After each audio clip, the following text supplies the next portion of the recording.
What a match! What a match! Just মানে সেই একটা ম্যাচ দেখছি আজকে। আমরা হয়তো এই বিশ্বকাপের সবচেয়ে সেরা ম্যাচটা আজকে দেখছি।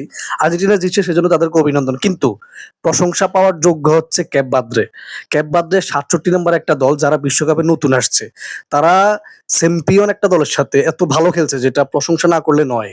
ফুটবল ইতিহাসে আমার মনে হয় আজকের ম্যাচটা শুধু আর্জেন্টিনা ফ্যানরা না, যারা ফুটবল প্রেমী আছে প্রত্যেকটা মানুষ আজকের ম্যাচটা মনে রাখবে। আজকের ম্যাচটা ইতিহাস হয়ে থাকবে।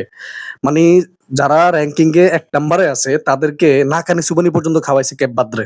এটা মানতে হবে আপনার। ভাই আপনি আর্জেন্টিনা করতে পারেন, ব্রাজিল করতে পারেন, যেকোনো দল করতে পারেন। কিন্তু আজকের ম্যাচটা ফুটবল বিশ্বকাপে বা ফুটবল ইতিহাসে চিরস্মরণীয় হয়ে থাকবে।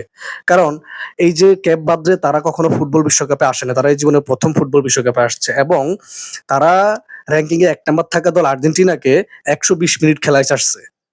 হ্যাঁ? তাইলে বুঝেন তারা কতটা ভালো খেলছে। আর্জেন্টিনা জিততেই পারে, ম্যাচে হার-জিত থাকতেই পারে স্বাভাবিক। কিন্তু ক্যাপ বার্দে অবশ্যই ভালো খেলছে। যেটা আমি মনে করি যে এই বিশ্বকাপে শুধু এই বিশ্বকাপ না, আমার কাছে গত ২-৩ টা বিশ্বকাপের মধ্যেও এই খেলাটা আমার সেরা হইছে। আমার মনে হয় আমরা এই বিশ্বকাপের সবচেয়ে সেরা ম্যাচটা আজকে দেখছি। খুব ভালো খেলছে। আমি মনে করি ক্যাপ বার্দে ভবিষ্যতে খুব ভালো কিছু করতে পারবে। আজকে হয়তো তারা বিদায় নিছে, বাট তারা ফুটবল প্রেমীদের মনে একটা বিশাল জায়গা করে নিছে। তারা অবশ্যই ভবিষ্যতে খুব ভালো খেলবে। তাদের জন্য অবশ্যই শুভকামনা থাকলো।